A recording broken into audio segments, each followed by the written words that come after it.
দুনিয়ার সব থেকে ছোট্ট খাঁচা নিয়ে চলে এসেছি আমি রিয়া আজকে আপনাদের সামনে। ল্যাবে কাজ করছি আর ভাবলাম আপনাদের সাথে শেয়ার করি এই খাঁচার সাইজ। এই খাঁচাটা কিন্তু পুরোপুরি হোমমেড বানিয়েছে আমার বন্ধু অরেলি।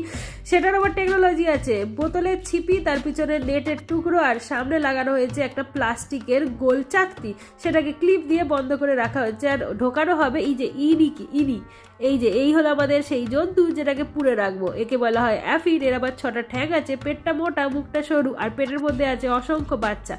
দেখা যাচ্ছে কি বাচ্চাগুলোকে, এই দেখো বাচ্চাগুলো সদ্য জন্মেছে আর সেগুলোকে আমরা পেট্রি ডিশের উপর ধরেছি। দেখো অ্যারো দিয়ে দেখাচ্ছি, কালো কালো ডট, ওইগুলোই হলো এনার বাচ্চা।